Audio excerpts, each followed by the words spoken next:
오늘도 이런 채널들 영상 보면서 사기당하고 계시진 않나요? 저만 따라오시면 여러분들도 고수가 됩니다. 그러니까 레퍼럴 가입하세요.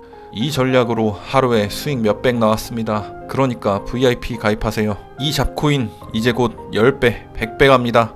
그러니까 지금 사세요. 그만 방황하시고 이제 R2와 함께 경제적 자유를 이루세요. 오늘은 500만원으로 은퇴하는 방법을 최대한 현실적으로 풀어서 알려드리겠습니다. 뻔한 말도 안 되는 복리 형태라던가 말도 안 되는 승률을 쫓는 기법을 사용하는 것이 아닙니다. 오늘 영상을 보시면 오히려 여러분이 복리에 대해서 잘못 알고 잘못 사용하는 부분에 대해서 알게 되실 수 있습니다. 현실적으로 500만원만 가지고 당장 은퇴는 불가능합니다. 하지만 500만원만 있다면 은퇴에 도전할 수 있습니다. 저는 은퇴에 필요한 자금을 2억이라고 생각합니다. 이것도 500만원에 비하면 크지만 일반적인 은퇴 자금으로는 굉장히 적은 금액이죠. 500만원을 2억으로 만드는 방법은 몇 가지가 있습니다. 애초에 저축을 통해서도 2억은 충분히 도달할 수 있습니다. 하지만 한 달에 300만원을 저축한다고 가정해도 6년에 가까운 시간이 걸리게 되죠. 이 기간을 줄이는 것이 첫 번째로 중요한 부분이라고 볼 수 있습니다. 500만원을 현재 제가 사용하는 알고리즘을 통해 저위험으로 운용할 경우 월 단위 복리를 기준으로 14개월 만에 2억 원 달성이 가능합니다. 하지만 500만원은 저위험으로 운영할 필요는 없습니다. 통계상으로는 리스크를 감수한다는 가정하에 1년을 기준으로 운이 좋으면 3개월, 운이 안 좋으면 12개월 정도 걸리는 형태가 됩니다. 운이 안 좋을 때 500만원 시드를 추가로 투입해야 하는 경우가 몇 차례 생길 수 있다는 점을 감당할 수 있다면 통계상 플러스 마이너스 5% 오차 범위 내에서 총 투입 자본 3천만원, 최대 10개월 정도 내에 2억 원을 달성할 수 있습니다. 하지만 이 부분도 20명 중에 1명은 더 오래 걸리거나 더 많은 자본을 투입해야 할 수도 있습니다. 결국 트레이딩은 확률 게임이고 동전 던지기 게임을 해도 뒷면만 연속 20번 출현할 확률도 존재합니다. 이런 확률에 걸린다면 그건 트레이딩의 신이 와도 방법이 없습니다. 반대로 앞면만 연속 20번 나온다면 한 달만 해도 500만원을 2억으로 만들 수 있겠죠.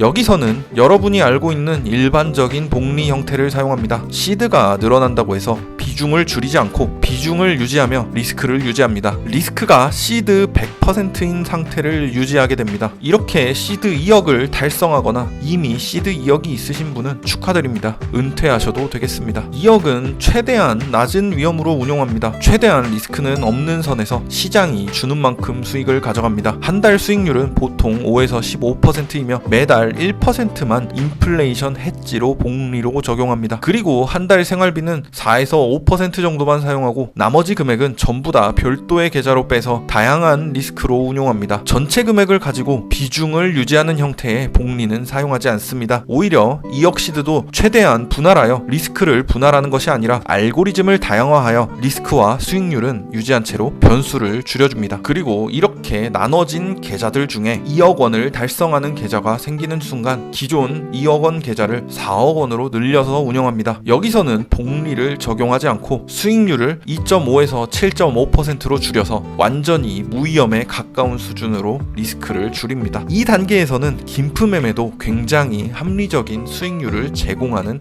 대안이 될 수 있습니다. 똑같이 인플레이션 해지로 1%만 복리를 적용하고 나머지 금액은 2에서 2.5%의 생활비와 별도의 계좌로 다양한 리스크로 운용해줍니다. 다양한 리스크로 운용하는 것이 중요한 것은 시장이 좋을 때 그만큼 수익을 더 낼 수 있다는 점에서 꼭 필요합니다. 결국 손익비의 승률을 곱한 값이 1이 넘는 매매 기법은 꼭 위험을 감당하지 않고 운용할 필요는 없습니다. 오히려 시장 상황에 따라 리스크를 감당하는 편이 리스크 대비해서 훨씬 더 많은 수익을 가져다 줍니다. 물론 반대의 상황도 있기 때문에 일부 시드로만 운영하는 것이죠. 이렇게 꾸준히 시드를 복리의 형태가 아니라 분할과 다중 리스크 형태로 구축하면 안정적으로 시드를 늘릴 수 있습니다. 기본적으로 복리는 원금과 원금에 쌓이는 이자를 더해서 운용하는 형태입니다. 복리의 복은 중복의 복이며 리는 이자의 이죠. 하지만 이런 복리를 저는 다르게 해석합니다.